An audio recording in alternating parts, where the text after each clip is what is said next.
So hello everyone, good evening, good afternoon, good morning, wherever you are in the world.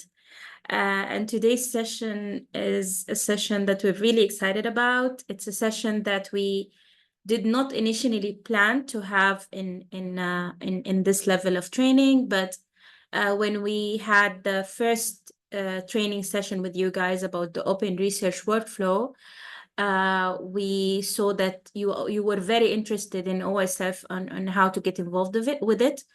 That's why we should really thank John, who in a very short notice was able to who agreed to come along and sort of help us get introduced to the OSF and how it could basically be used to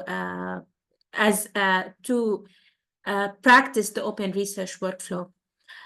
So John is actually a research assistant professor at the University of Michigan.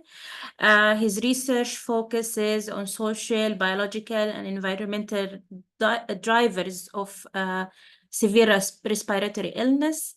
And he's an open science advocate, and he really likes to encourage the use of open science in infectious diseases, epidemiology, and social research.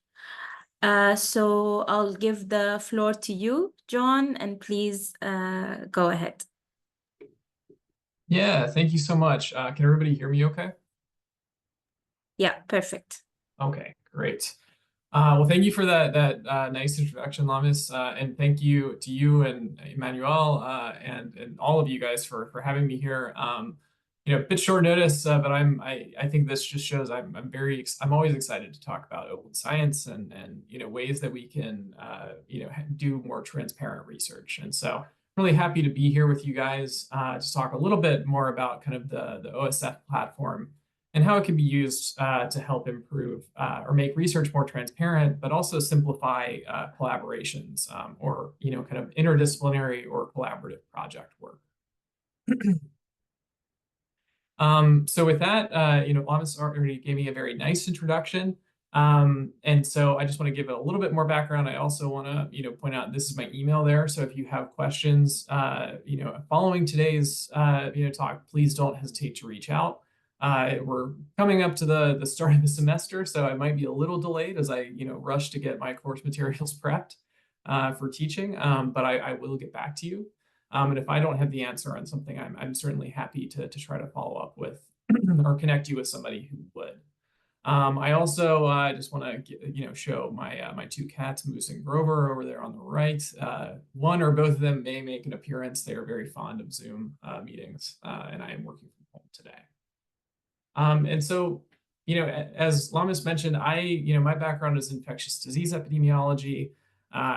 Primarily working in Latin America and in the U.S., but also some different parts around the world. I've worked on different projects, but as you can imagine, this often involves very sensitive, health data for individuals, and so I think that's led to kind of this, I think, misplaced feeling that open science and transparent research don't really apply to our discipline. And that's starting to change, which I think is very good, but it's definitely been an obstacle. And so fortunately in 2022, I was able to become an Opening Influenza Research Fellow with the Center for Open Science. And that's really where I kind of started, really diving into, how can we do better with this? What can we do to improve practices and change some of these habits that we have to make things more reproducible, to make things more transparent, and overall just increase the quality of the research and the work that we're doing.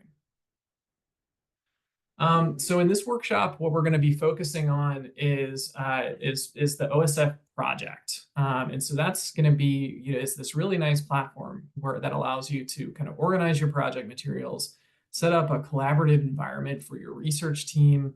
We'll see how you can actually choose and change access and permission settings for different parts of your workspace. And then also, how this, is set up in a way that it documents all of the changes that you make to your project. And so as we kind of get started, if you haven't already, if you could go to this web address, osf.io, and create an account and log in, and then go to this website, this osf.io /mbgbj, I believe. And that's this kind of demo project that we're actually going to dive into. And so when you go to that link, you'll basically be prompted to ask for permission. And then once we get to that point, I will provide you access to that. John, would it be possible to add the link to the chat? Yes, I can do that. Okay, perfect. Thank you. Oh, if it's going to let me copy paste it.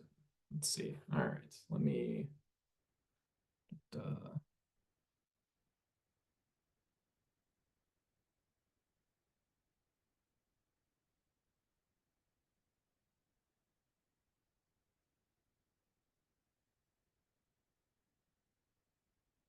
All right, that should be it. I also just want to, clarify. So I will share these slides with you guys afterwards because they kind of contain different screenshots of some of the things that we're going to talk about. But these are also heavily adapted from, or borrow heavily from this module 3, how to organize painless research collaborations, which you can access there, and that link will also be in the slides. So before we kind of dive into things, I want to describe kind of where this fits with the Center for Open Science's general training resources. So this is just kind of one workshop or kind of introduction to some of the tools, or one of the key tools that the OSF platform has. And so that's this kind of how to organize painless research collaborations down here in the lower left. And I think this is a really nice way to kind of get introduced to open science and transparency, particularly using the OSF platform, because as you can see, there are kind of these other connections to more specific trainings. So how to write and find reproducible methods, how to do registrations or pre-registrations, register reports. So things like that. There are other trainings that the Center for Open Science has on their website that delve into some of these more specific topics. But I think the key place I think to start is how is this going to fit in with my workflow? And that's where I think OSF projects can be really useful. So before we dive into all of that, and I'm sure you guys, this is kind of old hat, but I want to make sure we're all on the same page. So what do we actually mean when we say reproducible research? So generally speaking, we're talking about when another researcher can apply your methods and materials to your data and get the same results. That's what we mean by reproducible. So I think it's always good to make sure we're defining things in the same way, just to kind of reduce any possible confusion that we have. I also included some other terms here that I think will be useful for you guys to refer back to. Two that I want to specifically call out, because I will probably mix them up in this presentation, even though I've been involved with OSF and the Center for Open Science for quite a while. But the Center for Open Science is kind of the organization, and then OSF, is the Open Science Framework, is kind of the platform that they have developed. And so it's very often they're used that interchangeably, but just technically correct. OSF is the platform, COS is the organization. And so again, you'll also have kind of a link to this OSF dictionary in the slides, which I'll share later.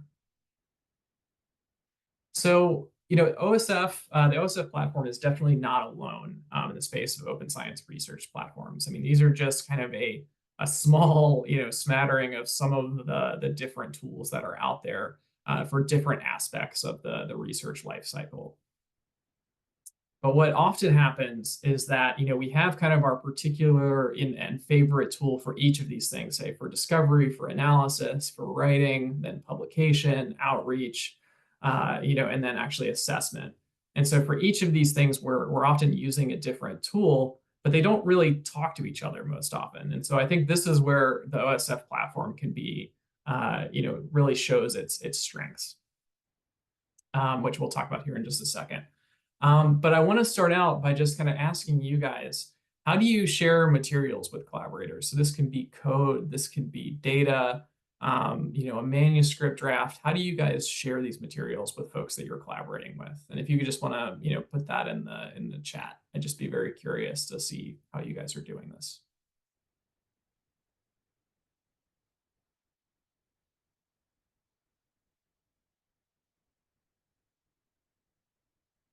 Anybody want to go first? Don't be shy.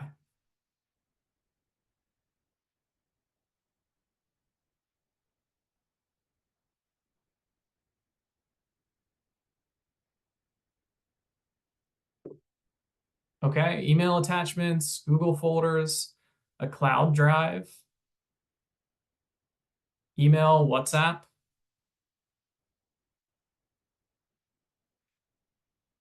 OneDrive. Yeah, okay. So, I mean, again, as you can see, there's already kind of a lot of diversity in how people approach, sharing their materials. And, I want you to think about some of the challenges that, you have encountered in using some of these platforms to share your materials. Or, in some of the challenges that you may have encountered when you work with a new collaborator who maybe shares materials in a different way. Because we'll come back to that here in just a second. So as I mentioned, we often kind of have all of these different, tools that we're already using in our workflows. And so, what the nice thing about OSF is it's really not trying to, say, oh, you shouldn't use those tools anymore that you've already developed, a lot of experience with and habits with, and have incorporated those into your workflow. But it's really designed to kind of be interoperable and support researchers in openly and transparently sharing their work throughout the research lifecycle. I think, one of the other really nice features, particularly today as we move towards more subscription-based services, is that it's completely free to use. And it, again, it allows kind of those interconnections between some of these different platforms, and really allows you to do most of the really common and important open science and transparent research tasks. And that's things like registration, that's supported through these different easy to use workflows, sharing code, sharing data, version control, all of these different kind of things that are really common and important aspects of transparency have been well thought out and incorporated. And I know CAS is constantly thinking how they can improve services. So one kind of key example of what a platform like OSF looks like is kind of like an electronic lab notebook. So it's been many years since I've done any kind of actual bench lab work. But have done that in the past where I had to keep, a paper lab notebook, to keep track of my experiments and what the results were and how I mixed things and all sorts of things. But as you can imagine, or those of you that are, actively involved in doing lab work or working with folks that do, there are a lot of limitations to that. It's cumbersome if you leave it at home or you leave it at work and you need something in there, you don't have access to it. If you want to share something from your lab notebook with somebody else, they either have to be right there with you looking over your shoulder, or you're having to basically type it into an email and send it to them. It can also be hard to find where you wrote something down. When was that experiment? I know it was a few months ago. When was that? So it's not really searchable. And then it also, again, it's not going to have necessarily all of the information that you want to have in there. So maybe, there's a really key, maybe you're using PCR and, you want to see what the actual, curves look like. Can't really, I guess you could sketch that in a notebook, but that's not going to be the best way of doing that. Whereas with an electric lab notebook, you can simply embed high-res images, you can embed your protocol, things like that. And so this is kind of just a quick, look at one possible lab notebook or electronic lab notebook. And so you can kind of see here, you have the ability to share with different folks. You have the ability to export things as, say, like a Word document. You can search by keyword or by date. You can print, share. You can embed attachments like this nice, this nice plot right here. You can you have every date is cataloged, or every entry is cataloged by date. And then you have the ability, to create a folder or a file structure that allows you to organize things as needed, so they're even easier to find. So again, all things that you can't really do with kind of that traditional paper notebook.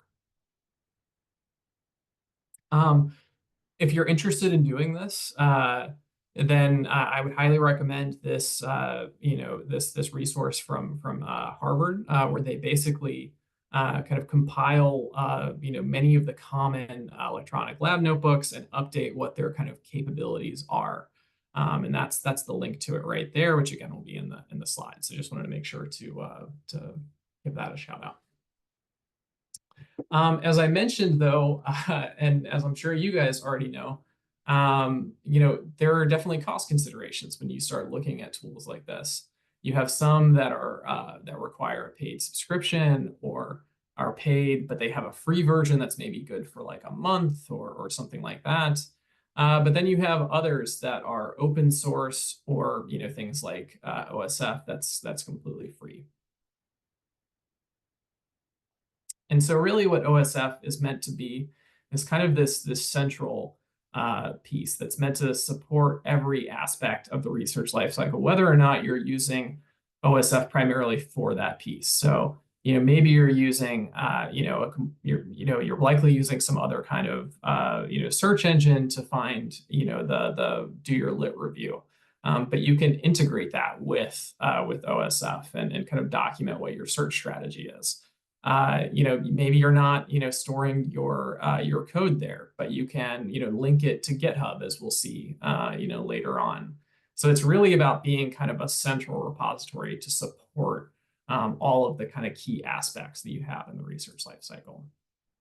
And this is kind of just another way of seeing that. So maybe you're using, Google Scholar and Mendeley and GitHub and Box and R, and all of those can kind of be integrated into OSF, with OSF being kind of making all of those connections.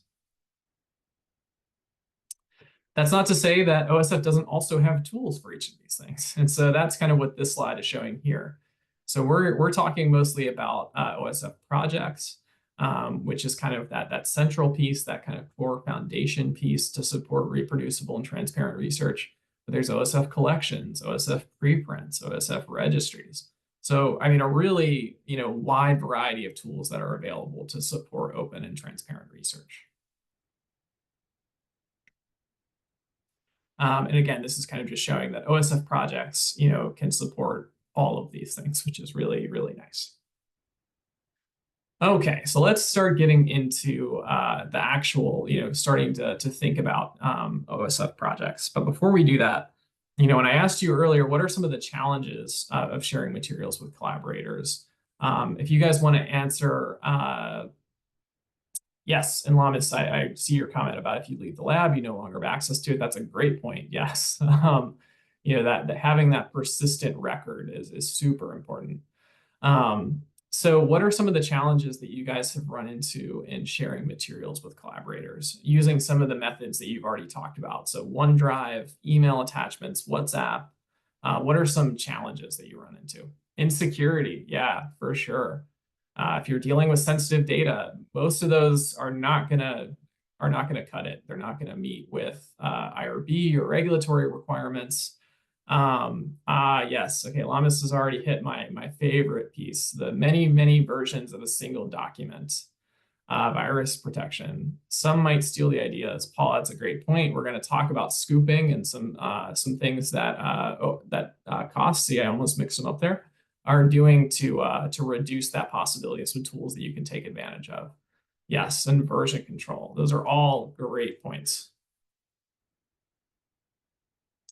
So, again, just kind of summarizing this, maybe you're starting a new collaboration and, you've always used Dropbox, but this new collaborator, really only uses GitHub, or vice versa. I have tried many a time to get different collaborators to use GitHub with varying levels of success. Lamis' comment about keeping track of the latest version of a document. I think we've all been there where we, think, okay, this is the final version, but then there's a small change, and then there's another small change, and then you soon have 10 or 15 final V1, final V2, final V3.1, and it just becomes very, very messy. The other, some other nice or other challenges that you might run into are, maybe you're working with surveillance data that's constantly being updated.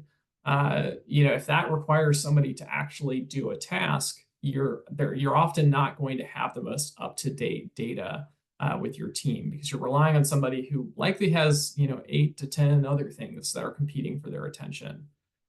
You also may, somebody may miss an email or something may get dropped, and so you could lose files, which again causes issues with version control. So again, these are all kinds of things that a centralized repository like OSF is really trying to tackle. And so the way that you can do this is that you can kind of bundle all of your dependencies into one directory. And that directory in this case is, we're talking about OSF projects. And this really sets up a centralized location for your project management, and it allows you to bundle your dependencies, so all the files that your project depends on, into the same single directory. It also, centralizes things so that you're all looking at the same place. You're not looking at, different folders on each person's computer. You have kind of a central agreed upon, list of files. So things aren't missed, and versions are actually tracked. It also allows for easy backup.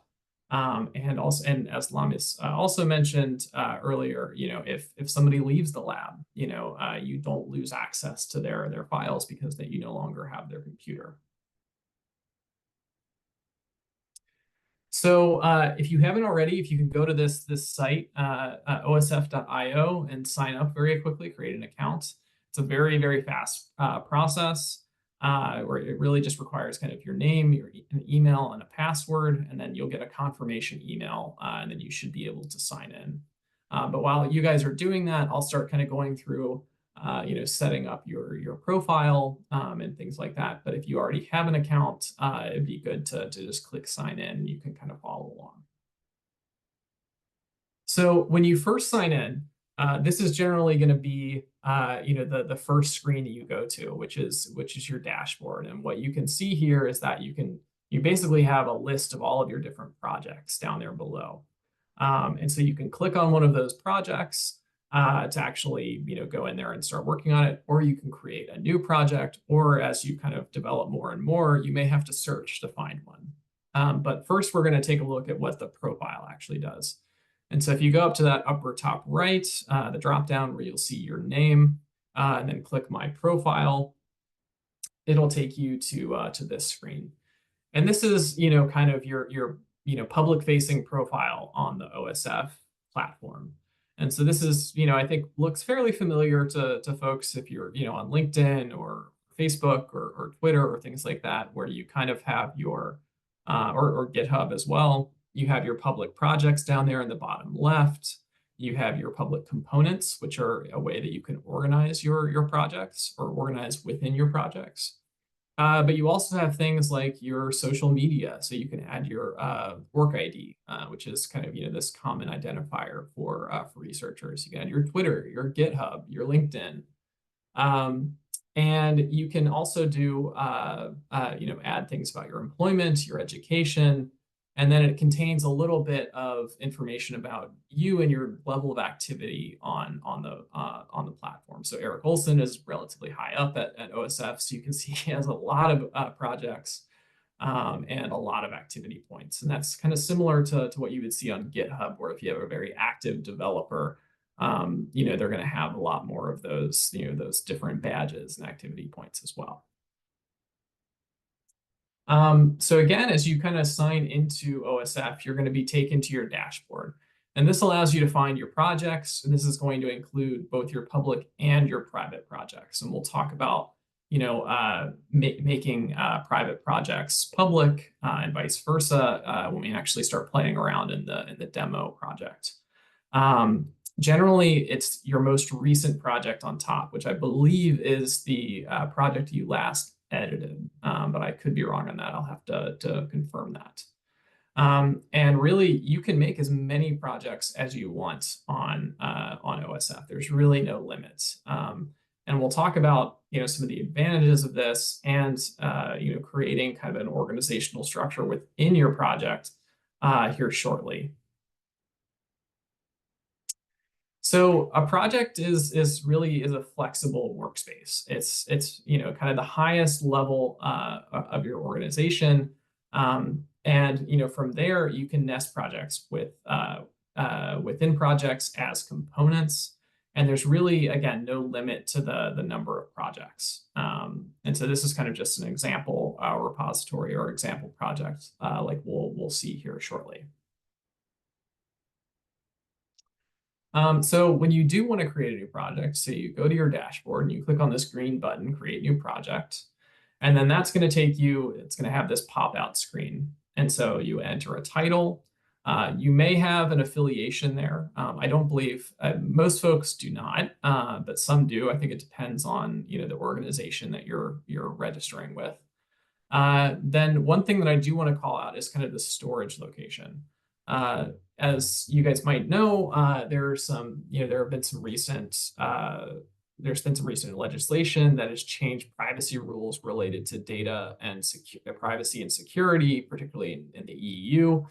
And so if you select that option, so say Germany, Frankfurt, there are going to be different standards for data and privacy versus if you were to say select the US or some other server. So I'm not an expert on that legislation, but I do know it's something that you want to keep in mind. And if you do have kind of questions about that, there are resources on OSF Help, which will be a link at the very end of these. Below that, you have kind of a description where you can enter, a brief, description about, what this project actually is. Is it an analysis? Is it a replication of an existing paper? Is it a registration? Something like that. And you can also add a template, or you can also use a template, I should say, or set something as a template. Sorry. And basically what this does is if you generally have the same structure that you want to use for a given type of project that you often use, you can, there's no sense in having to recreate that over and over and over again. You can basically do it once, set that as a template, and then you can use that same structure in a new project without, basically importing all of the content from that project. So a nice little feature to kind of make things a little bit more efficient. So when you create this new project, then you're going to basically go into that. And so you can see here is a project that they call test. And this is kind of your main landing page. And we're going to go here in just a second. I think it's like the next slide. We're going to go to this. And what you can see here is we kind of have your anatomy of a project. So you have your contributors, you have their affiliations, you have when it was created, description, licensing, a wiki, file tree, components, tags, and a digital object identifier or a persistent identifier, which basically is a way for your project to be identifiable forever. So it's something that, once it's assigned to your project, it never changes. And that does have some implications for making something private versus public. So with that, let's go to this address and actually, start playing around in there. I think that will, help some of these things appear a little bit less abstract. But before we do that, I'm going to double check in the chat. It looks like there are a couple comments.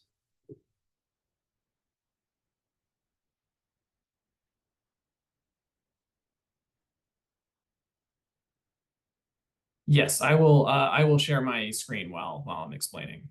Sorry, I see Dr. Howard. Your question. So let me go to.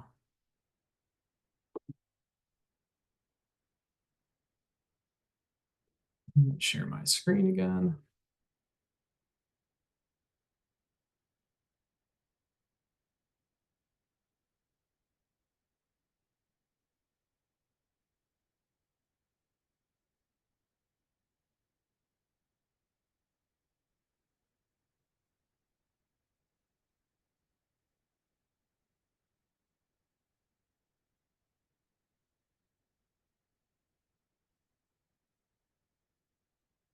Sorry, having a little bit of computer difficulties. Too many monitors, too many tabs open.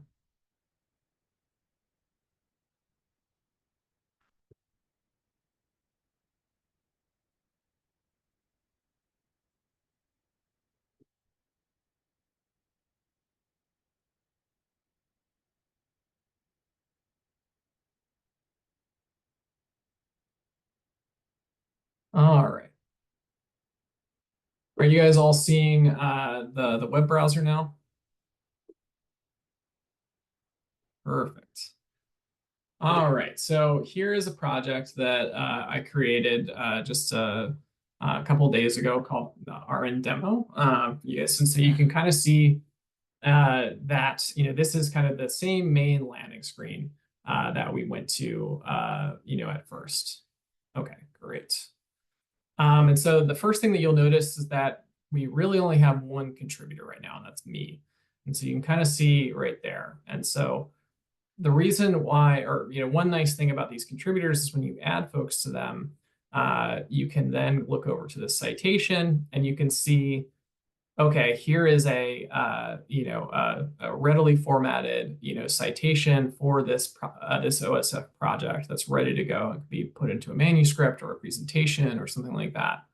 The other really nice thing is that, say you're doing this in for a journal article.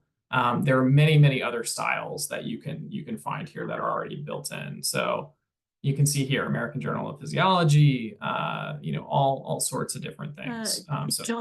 John, Yeah. Sorry to interrupt you, but we can no longer see the screen. Oh, It's a no. black Okay. screen. Yeah. All right. What about now? Now it's good. Now it's perfect. Now it's good. Okay. Yeah. Yes. All right. Sorry about that. So as I was saying, at the very top, you can see, my name there, and that this is then, anybody who's listed as a contributor here then shows up in the citation down here. And then, we have APA, MLA, Chicago as kind of very common ones, but there are a million other different formats that you can use here. So it's a really nice and flexible tool that you can use. And yes, Paul, I see I have not given you access yet. I will get to that here in just a second. So then when you want to start adding other contributors, you can click on that contributors, or you can click on the contributors tab. And so here we can see we already have folks that have asked for permission by going to that site. And so this is a really easy way for us to do this. And so you can, so let's see if we want to add Joseph, we have three options as far as the permissions that we can add. We can do read and write, or we can make them an administrator. One kind of word of caution is you want to be very careful in who you assign as an administrator. You want to be very, you want to limit that to kind of only the most essential folks who should have control over every aspect. For 98% of folks, read and write is going to be perfectly acceptable, and in some cases, read only is going to be fine. So I'm going to go ahead and add all of you guys as read and write. And then the other nice thing is that you can add folks as a bibliographic contributor. So that means they show up in that citation, or you can say that they don't. So I will say that Lamas will, not to pick on you, but we'll say that you're not going to be a bibliographic contributor, just to show kind of what that difference looks like. All right. I forgot that I have to do this one at a time.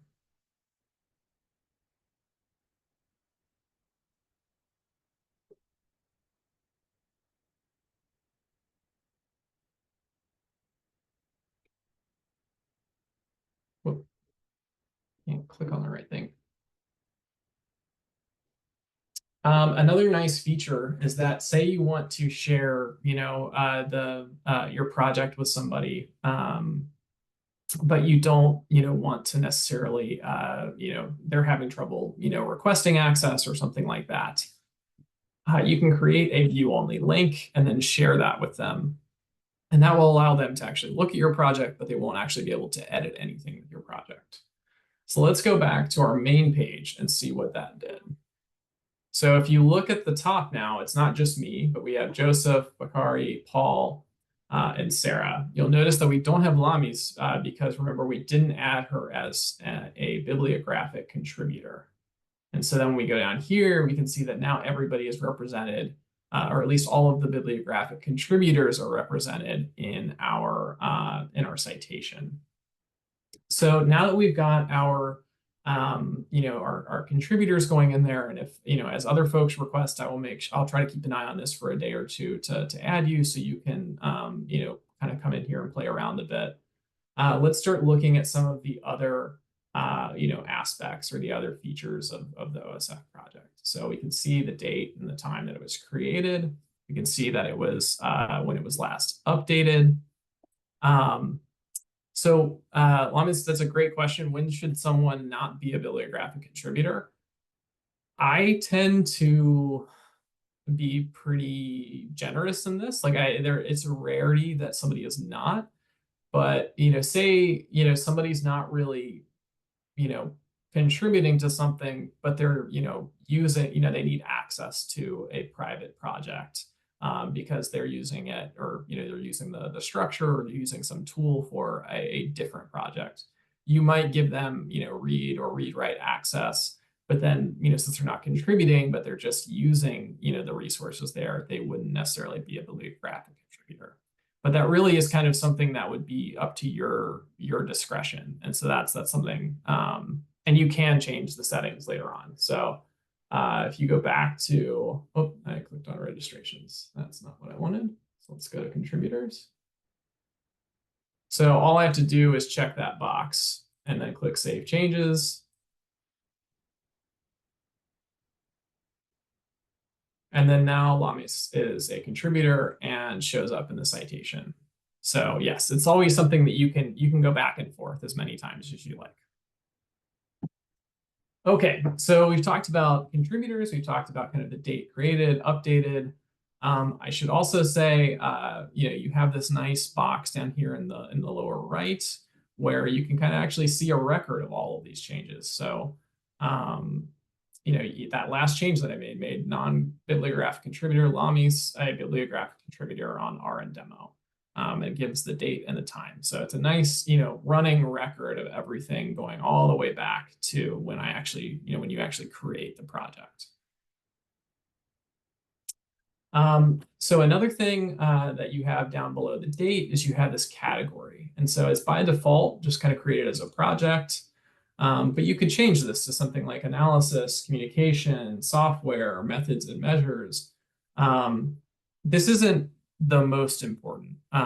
This is something that's more kind of for your own internal organization. So if you want to, have a different structure, it's not really going to impact who's able to see your project or how it's going to appear in a search, or if it's going to appear in a search.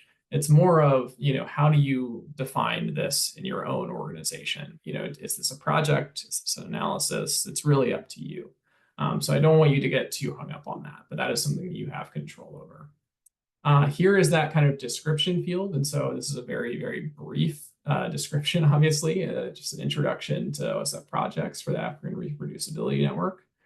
And then you have this, the license, which is a really, really important thing, particularly really when you're making your repository or your project public. So when you create a new project like this, it always starts as private. So you can kind of see up here, it says private, but we have this make public button. And so what we can do before you make it public, you always have to select a license. And here are kind of some of the most common ones that you might choose. I won't go into these. I always have to look up, I almost always use this CC BY, which means anybody's welcome to use my materials so long as they, credit that they got them from me. They can use them, they can adapt them, all of that, but they have to basically just cite, what they did. And I think that's a fairly standard thing, but there are also many, many other options. And there are some really good help documents on OSF help that will, kind of help you figure out which is the most appropriate license. But let's go ahead and click CC BY. And then here's, all that boilerplate legalese. And then you click save. And so now you have a license right there, and you can change that. I don't believe, I can't remember if you can change that once you've made it public. One thing that I would say about private versus public is that before you make something public, you want to make very sure that you are ready to make it public, because that's when you have your DOI, or your persistent identifier, assigned to it. And once you make something public, you can make it private again, but that DOI does not go away. And so that's something you just want to make sure you're aware of before you make something public. Here, I'm just going to go ahead and do that because it's fine. And then we have this new button where you can create a DOI.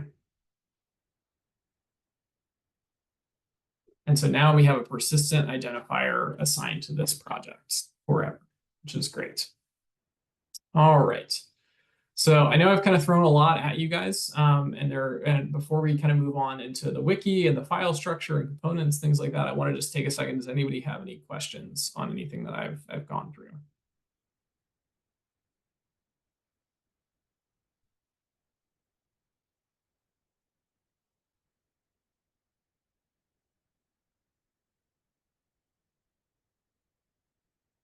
All right. So let's move on into the wiki. And so this is something where you can, as it says right there, I love that they include kind of these very brief descriptions, add important information, links, images that really kind of describe your project. And so let's see what this actually looks like. So we'll go to the wiki page. And so here we can see we currently don't have anything in there. And we have it in this view where we can view and edit. And since we don't have a previous version yet, we can't use this compare, but we'll try that. So let's say we want to just add some text. So now we have that there. And we can see that in the preview. And then we can see the current is the only version we have. So we'll take that off. Let's say we accidentally made some typos. Oh. Right, because I didn't save it. Sorry, it is morning here in Michigan, and I'm still a little bit under caffeinated. So, so now we have, say, this version, and so we want to compare. So we still, again, have just this one, but we realize, oh, we don't actually want this text. So we delete that, save. And now let's go back to our compare. And so the current is just, this is a demo project. So you can see what we're seeing over here. And then we can see the actual tracked change, right? Where we deleted that, that typo. And then we go here, we can see, okay, here's this version, which is our current version. And then here's this previous version. Say we actually did want that, say it wasn't a typo, then we could just revert to that. Let's see here, you should be able to do that. It's for some reason not letting me.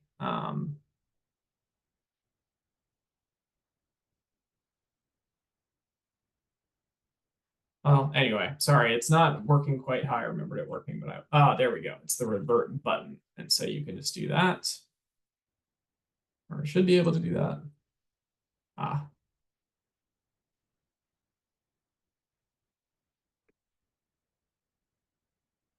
That might be a bug. I will have to double check on that, because that should allow you to revert back to a previous version. So sorry I wasn't able to get that working exactly. But you can kind of see the version control and the fact that you can track all of those changes over time. And so this list will just kind of keep getting longer and longer and longer as you make more changes to that. So then when we go back, you can see that we now have a very, very basic wiki where it says this is a demo project. So again, nice little thing to have there. So when we have what we have here is then below that we have our file structure. And so this is something where you can basically start, you can create a folder. So say you want to create something called data.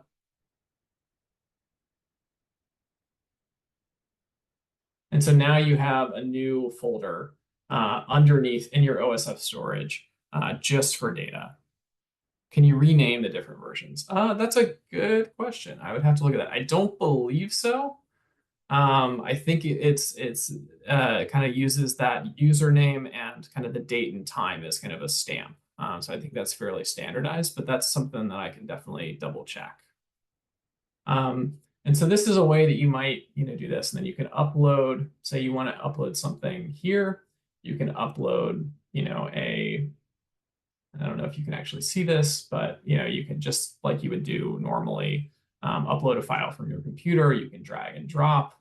And then once you actually have files in here, you can download them individually, or you can download them as a folder where it's kind of a compressed file. So we'll go ahead and delete this folder.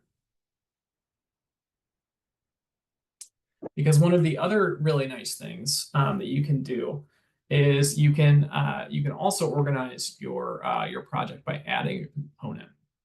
And so components are kind of ways that you can nest projects within each other. And so within each project, you have a limited amount of storage. It's a pretty generous amount of storage. I think it's something like 5 gigabytes per component. But you're not limited to the number of components that you have. And so if you're ever worried about running out of storage space, then you can just make another component. So again, it's kind of a nice thing to be able to do. So we'll do, title, we'll put that in, we'll do data. Again, your storage location. This is going to depend on where you are and what your data security standards or privacy standards are going to be. I'm going to click United States, and then you have options to automatically add contributors from your overall project. So everybody that I've already given access to this, I can automatically grant them access to this new component, or I can do that later on. You can also add the tags, which is kind of a way that you can, change how your project appears or is found via search. So, maybe you're doing something on, influenza, and so one of your tags could be influenza, another could be vaccines, it could be child health, things like that. And that just helps kind of in the discoverability of your project. But maybe those tags don't apply to this particular component. And so you can choose not to add the tags from your overall project there. And then again, it's going to inherit the same license. That's a really good question, Joseph. I believe so. I don't anticipate that would be an issue. I believe that's more on the browser side of things. So it should be just fine to work in French. Yes. And then you can also include a written component description. Here it is. So we'll call that. And then you can categorize it. And so we'll call this data because it's data. And so when we create this, we will go ahead and do that.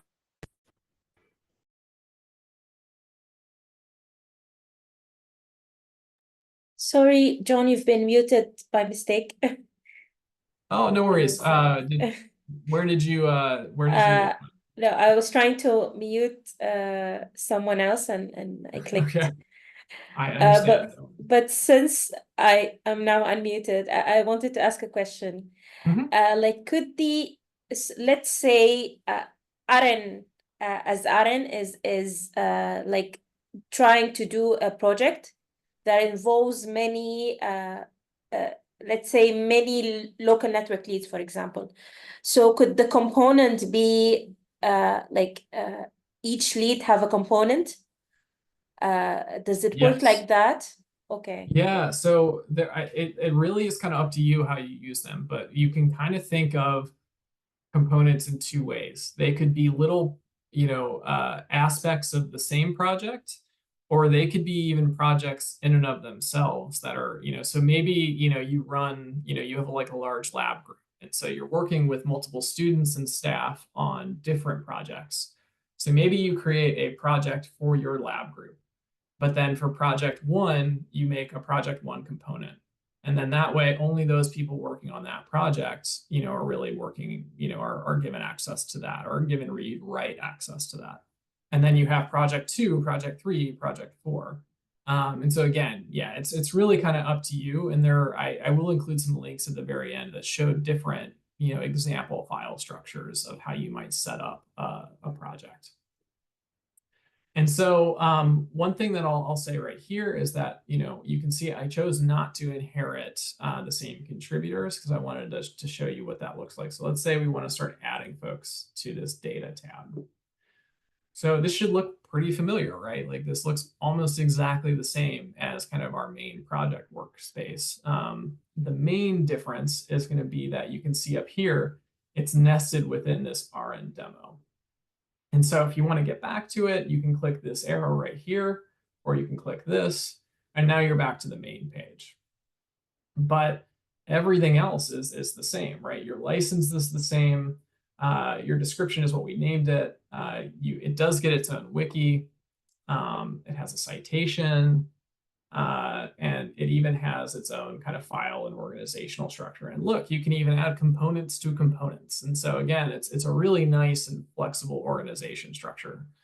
But the other thing is that, now let's add the contributors to this. And so let me actually, because you would have to request access, I'll show you. Let's see. It's not letting me copy paste anything right now. So let's see what you can do, that you can add contributors. So you have that option to import contributors from RN. But let's look for,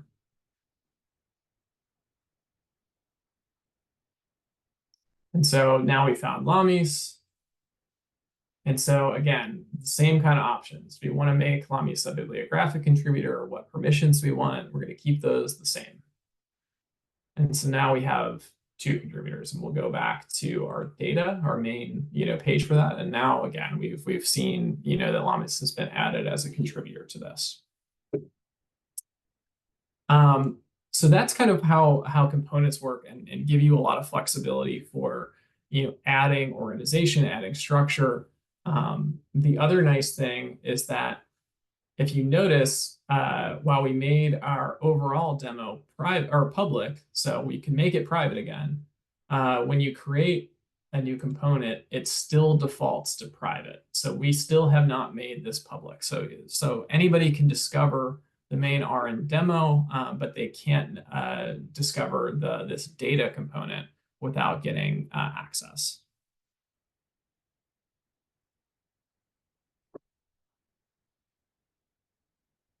And so let's go back and talk about some of the other aspects of this. So I'm not going to get into registrations much, but this is where you could add something like, so say a new registration, and these are just some of the different kinds that you can have. This is a whole topic all on its own that is kind of, I think, beyond the scope of what we're talking about here. But just to show you how it can be kind of incorporated with some of the other tools that OSF offers. There is also this metadata field, which, as you can kind of see, is pre-populated and provides metadata for for your project itself. So here's your DOI, the date created, modified, the license, who are the contributors, the description, all of those kinds of key things. And then here you can actually start putting, what subjects does it fall under? What tags does it have? And that's really more about trying to make sure that it's going to be discoverable to folks that are interested to it. So again, going back to that kind of influenza example, maybe you want to make sure it's discoverable by people that are looking for projects on vaccines. Maybe you want to look at something related to, because it focuses on pediatric influenza. Maybe you want to make sure it's tagged by child health. So it's really about making sure that folks are going to find it using appropriate search terms. There is also a really nice field here. This is going to be a somewhat bad example because, as you can see, there hasn't really been a whole lot of activity. It's a very new example project, but you do have this analytics tab, which can show you forks, which work basically the same way as in GitHub, where if you see a project that you really like the structure of, or has really useful data or resources, you can fork that, or somebody can fork your project, and then they have kind of their own version that they can play around with without screwing up the original version. You can look at links to this project. You look at unique visits, time of day visits, the different pages within your project that have been getting visited, and then also where folks are coming from. Are they coming directly to osf.io? Are they logging in via using their org ID? Are they coming from the accounts.osf.io? Again, some nice kind of useful analytic information on who is accessing your project and what aspects are they most interested in. So kind of the last thing that I want to talk about here is, I think, one of the biggest strengths of this, and that's the add-ons. So again, I made kind of the point repeatedly that this is not meant to replace a lot of the tools that you're already using. So I use Dropbox a lot. I used to use Box. I've used Dataverse a bit. I use GitHub all the time. Zotero. And so, you have all of these that you can basically link to. And so what I'll show is, what it would look like if you wanted to, say, connect a GitHub repo or repository to an OSF project. So the first thing that you would do is you would go to your project. Here we're going to be in RN demo, and we want to make this in the main part. We don't want to make this in our data part. And so you would go to your add-ons, and for GitHub, you'd click enable. Before you do all of this, it's always really important to read this carefully to understand exactly what this is going to do. Because as you can see here, this is kind of the one that I would really, again, why you need to read the fine print. So once you link a OSF project to a GitHub repository, if you delete a file on OSF, it will also be deleted on GitHub. So just to make sure you're fully aware of how they're going to interact with each other, you always want to read these terms that you're using. So with that, we'll go ahead and confirm this. And then you usually have to import your account.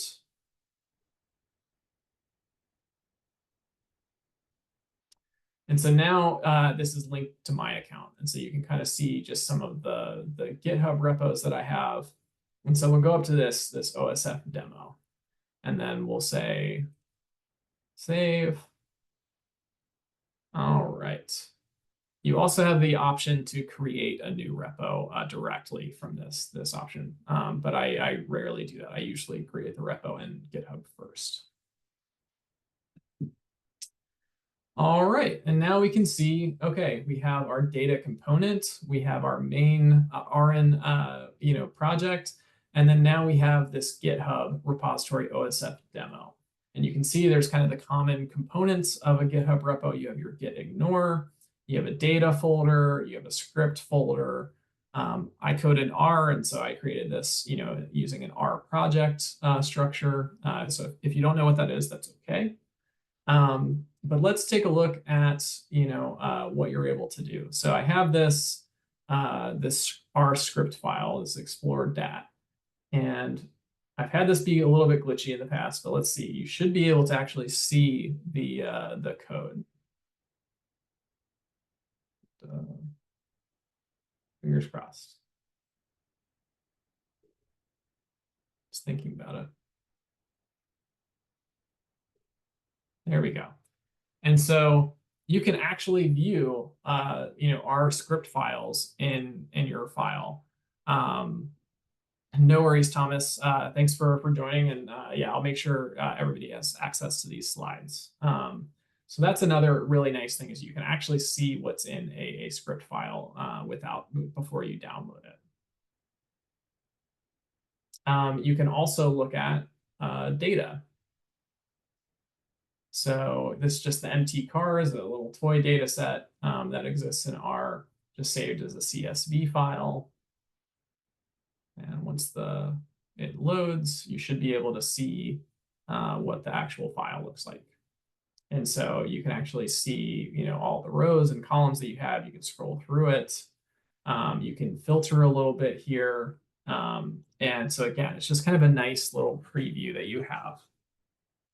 The other nice thing is that you can download that directly. So if you just want a single file, or you can edit the metadata. So that's just kind of another thing that you have access to. Say you didn't want to allow anybody to, make changes to this repo. You could basically have done the same thing. So we'll go ahead and disconnect the account. So now there should no longer be GitHub over here. But say I only want me and Lamas to have access to it. So now we can go to add-ons. And we can do the same exact thing.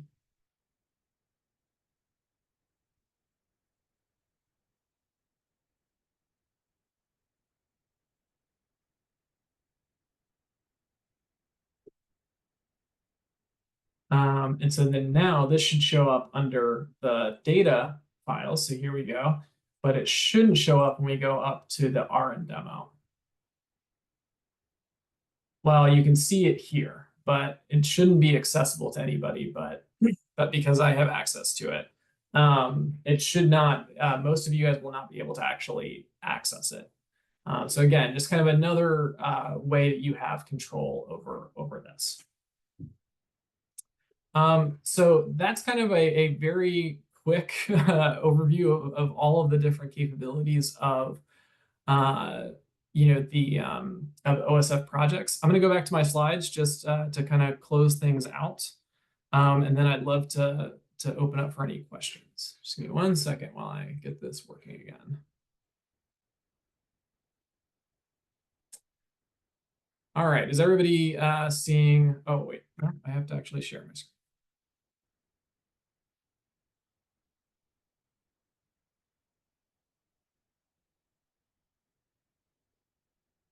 All right, are you guys seeing the slides again? Or are you seeing the speaker notes? Okay, great. Speaker notes. We can see your Oh, you're notes, seeing? yeah. Oh, interesting. This was the way, let's see. All right, how about now? Are you seeing just the slides? Okay, Yeah, great. yeah. I always, it's no matter how many times I prepare, it's always one or the, I always have to switch it around. So just as kind of a review of some of the nice things that OSF projects offer is it eases collaboration by bundling all of your dependencies into a single place. It helps you avoid missing files. You can easily find the most recent or up-to-date version. You don't have that kind of concern of transition between lab members because you can add new people, you can remove permissions, all that kind of things. And then you also have that really nice version control. So again, a lot of those really key central tenets of transparent and open research. But I also, again, and I think this is going to lend well into, the thing I want to close out on, which is talking a little bit about scooping and how, how to potentially avoid some of that. And that is that open science is a spectrum. It's not an all or nothing thing. There are going to be situations where it may not be appropriate to use every tool in every single case. So, in my research, I have very sensitive data, and so I can't really make those data available. I can make them, or at least not publicly available. I could put them in a repository that is secure and people can apply to access, after some vetting. But there's no way, I can't just put them up online. I can't put them on OSF. I can't put them on GitHub. And there are, I think, many areas of research where that's the case. And so I think it's really important to think about, what you're trying to do is be as far to the right on this spectrum as you possibly can, but not be too hard on yourself if you can't be all the way to the right. That's a really kind of important thing to think about. So I want to talk a little bit about scooping. And so, I think we're all aware of what scooping is and how unpleasant. I wish it wasn't a concern. I've been scooped. I'm sure folks on this call have been scooped. And I think that's a really common concern with folks who are just getting started with open science and transparent research. And it's a very valid concern. And so, particularly with things like registration or pre-registration, where you're so early in the research process, where you're describing how you're going to collect your data. Maybe somebody already has those data. And so they're like, oh, I'm going to take this idea for analysis and I'm going to, beat them to it. So how can you avoid that? How can you avoid having your work, you're doing all the right things and then you end up with this really unpleasant situation. So one thing that you can do is you can embargo your registration. And so what this means is you're essentially saying, I'm registering, you're pre-registering your research, you're registering your research, but you're not making that registration accessible to the general public until a certain, after a certain period of time. And so this still kind of meets those requirements of, you're laying out your plan and your hypotheses ahead of time. But you're not giving somebody the opportunity to, say, "Ooh, this is the research plan. I'm just going to take this and do it."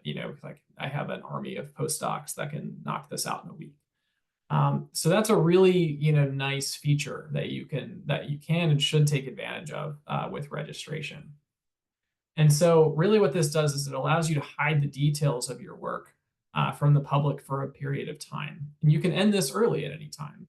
And then, you're still going to have that registration. You're still meeting that kind of, open science, transparent research goal. But if somebody were to go try to find your registration that's embargoed, this is what they would see. They would see page not found. And so they're not actually going to have access to those, to the really specific aspects of your research that they would need to scoop you. So what about with preprints? So preprints are a little bit harder, right? So I want to offer a couple pieces of advice that you might consider that may not work in every situation, though. So something to keep in mind. So as preprints have gotten more and more accepted in different disciplines, we've seen, some of the really big preprint servers, begin to work with journals to make it so that you can basically submit to a journal and submit your preprint at the same time. So you're not having to then take your materials and reformat everything and then re-upload and go through all of that process of adding the authors and the affiliations, which just takes a long time. You're doing it once and then it's submitted to both. It doesn't fully address scooping because your preprint's then going to be available, to anybody, even while it's under review or, or things like that. But it can help. It at least reduces some of the duplication of effort. If this is a really, really strong concern, one thing that you could do is you could also wait until a paper is accepted. There's usually that lag between a paper being accepted and, when it's actually, published online. And so what you could do is you could wait till you get that acceptance notice and then publish it as a preprint. It doesn't allow for as much transparency and engagement, so that is a trade-off. But given the timing, it can really basically remove the possibility of being scooped. One thing, that's also a nice feature of this is that, if you aren't able to make your paper open access because the fees are just so ridiculous, this is a way that you can kind of get around that. So, okay, yeah, they can't, access the paper on Nature or whatever, but they have access to the same thing basically on a preprint server. I will say some journals get a little touchy about this because it starts cutting into their bottom line. So you want to make sure you look at their policies to make sure you don't end up, in kind of a messy back and forth with them. But those are just kind of some of the strategies you might take, and I'm happy to talk about others. So again, I just want to end on this note where, again, open science is a spectrum. And so don't let perfect, so something be 100% open and reproducible, be the enemy of good. If you can make something more reproducible or more transparent, that is always admirable. That is always what we want. You know, it's trying to get it as reproducible or as transparent as you can, given the situation, given your capabilities and the limitations you're working under. You know, I think there is a lot of this kind of attitude where it's, you know, all or nothing, and I really disagree with that. And I think the Center for Open Science does as well. You know, we're trying to do better, and that's kind of the goal. So I also just want to, you know, call out, I included links, and these will be in the slides that I'll share, to some example project structures, both that are on OSF, and then also a woman named Crystal Lewis, who works a lot on data management strategies. And that can be kind of a good way of seeing what the different capabilities are of OSF projects. And then if you get stuck on something or you have questions, aside from emailing me, which I may or may not have the answer, I want to highly recommend the OSF knowledge base. There's some great resources on the Center for Open Science YouTube channel, and the OSF support at this email they're fantastic and they're very responsive. So I would highly recommend any of those resources. And then with that, I'm happy to take any questions. So thank you guys so much for having me and for, you know, listening to me talk for a little over an hour. Well, John, thank you. Thank you very much. As expected, this was a very exciting session. And you basically, I think, answered all of the questions that we had at that very first session about OSF.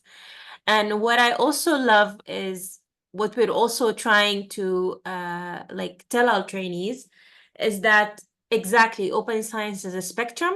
You could take what works with you and leave what doesn't work with you. This doesn't mean that you're not open.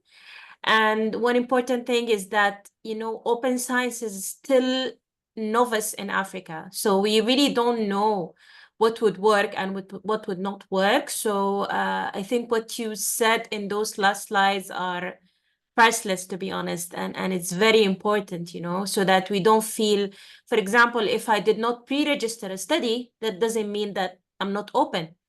You know, you can do so many other things to enhance the openness of your work.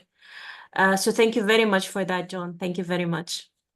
Yeah, no, I just would add, you know, I would not say this is that you know, open science is, you know, particularly new or, you know, to Africa. I would say there are some disciplines where it's very common in, you know, in the US or in Europe, but I would say the vast majority are not, you know. So I think, you know, you're not alone. And, you know, I'm really only coming into this a few years ago, you know, and actively working in it. So, you know, I know it can often feel like everyone else is doing everything perfectly, and, you know, and you're just way behind. I felt the same way, but that's really not the case. You know, this is going to be a fundamental shift in how we, you know, train researchers and how we approach research. That's going to take probably generations. And so, you know, I don't be too hard on yourselves. It's really hard to change habits and incorporate new practices. And, you know, you guys are doing more than many are doing, whether it's, you know, in Africa or in Europe or the US. I mean, again, it's something that we're still actively trying to get folks to buy into here in the US as well. So I would say there's a lot of similarities there. Yeah, that's nice to hear, because we also try to tell our trainees that, like, for example, me and Emmanuel, we're not experts at open science, you know, we're still learning. Like, for example, this is the very first session that I had about OSF and how to use it. So I think it's a continuous learning journey, and there's always, you know, new things happening that you have to keep track of. And that's also why we encourage everyone in our community to join other communities, you know, because it's important to see, because usually each community is sort of pursuing a specific path in open science. So it's really good to have a good overlook about what's happening everywhere in the open science community.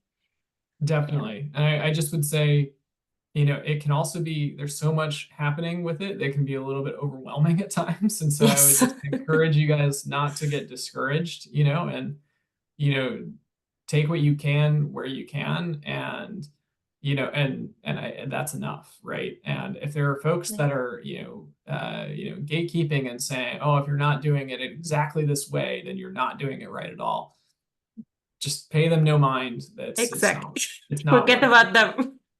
I would say, like anywhere, 99% of the folks that you're going to find in the open science community are incredibly welcoming and Yes. kind. Yes. You're always going to have some that are not, and they're just not worth your time. And so that's how I would say. Yeah, actually, like what you said just hit the nail, the open science community is very helpful, and a huge example of that is this training program. We came into, with no budget whatsoever, but we had amazing trainers who volunteered their time and their effort to come and train, and because it's passion, when you're into open science, it becomes sort of part of your mission in life. When you see the importance and the impact that open science could have, not just on the scientific community, but on the public as general. So yeah, I second on that. The open science community is really amazing. And I would also like to thank the trainees, because all of the trainees are part of already academic institutions. So they already have a lot to deal with. So coming and having this extensive training program for 6 months is also something amazing. And I guess it already shows the passion that they have for the topic. Yeah, 100%. I really appreciate you guys taking, an hour and 20 minutes to listen to me, kind of ramble on about open science at OSF. So that's I know how busy things get, and how many competing priorities you have. And so it's very much appreciated. Yeah. We have a question in the chat from Joseph. Say why the storage locations are limited only to 4 countries. That's a really good question. I do not know, but I can get back to you on that. I believe it's where, probably where OSF has servers located. But I'm not 100% that's the reason. But if I had to guess, I would think, they probably have servers in each of those countries. And then each of those countries, then, depending on if they're in the EU or they're in the US, are going to have, their own regulations around data privacy and security. And so, but I can certainly confirm that and can get back to you guys through Lamis. Yeah. Yeah, definitely. And yes, Howard, you can integrate GitHub and OSF. That's in the add-ons tab. And I showed that it'll be in the recording. So I actually went through that. I know you were having a couple of connectivity issues, but it'll be in the recording if you have a chance to watch that. So I think continuing on Howard's question, and when you link, for example, when I link GitHub to OSF, so now I could sort of work in GitHub through OSF, or how does it go? Or do I have to go to GitHub and work, and then the changes reflect on OSF? To a point, you can do it from OSF, right? So you can edit files, you can move files, you can even delete files, and that will be from OSF, and that will be reflected in your GitHub repository. But say you're working in R on an analysis, you can't really work directly in R from from OSF, right? So you would still have to be working in R to do that. Or say you're working on a manuscript draft that you're working on, say in Word, Microsoft Word, that you would have to basically upload a new version, and then that would be tracked via the version control. But it's not something you can really do directly in OSF. The exception to that would be, if you are using something like Google Docs or Google Drive. And so that way, you can have people, just like in a regular Google Doc, multiple people could be working on the same document at the same time. And that's all going to, again, be tracked in that repository. Okay, that's very interesting. Yeah. Yeah, we have many thank yous, and there's another question from Howard, Dr. Howard, it's the fork. Yeah, so that's a great question. And it works basically the exact same as in GitHub, right? So you say you come across a project that you really like, maybe has some really good information or some good resources. You can fork that project, and then that way, you're working on your own version of that, and you're not going to be tinkering around with the overall or the original, right? So yeah, it works essentially the same way as in GitHub. And I've actually been talking with some folks at COS about developing more resources to kind of provide examples of what that looks like and how you can use that. So stay tuned. Yeah, and I think, like, no question, when they say less painful, it really does make everything less painful. This is what I kept thinking about, all the, the struggles and the dilemmas and the headaches that we have to go through when it's a collaborative project. And really it just makes it very simple, and everything is in one place. And as Musa said, I think it would be very good that from now on that we use it for future research projects. I think that this is very important for everyone here to start thinking about. Yeah. Yeah, and I would really encourage you, and if you're anything like me, I think it's one thing to kind of see something, demonstrated for you, but where it really started to click for me is actually going in and trying this out and in an actual research project. And you're not going to break anything too badly, it's not going to be that big of a deal. You can usually fix it. And so go in there and tinker around, break things, figure out why it broke, fix them, and I think that's the way that I've really been able to learn this. Is actually trying to work on incorporating it into my daily work. Yeah, definitely. Like learning by doing is the best way to learn, definitely. And as you said, it's good that, especially that you can make things private, it's not public right away. Then you have that safety, of doing whatever mess you want to do inside, and then maybe make it public when everything is well organized. Yeah. So I think Howard said that his request is still pending. Yeah. I think I just approved you, so you should have access now. And I will try to keep an eye on that for the next day or so. But please go in there, make changes, play around with stuff, create your own, make components. I mean, all of that kind of stuff. And so it's not going to bother me at all if you do that in here. But I think I would really encourage you guys to take advantage of that. Yeah, definitely.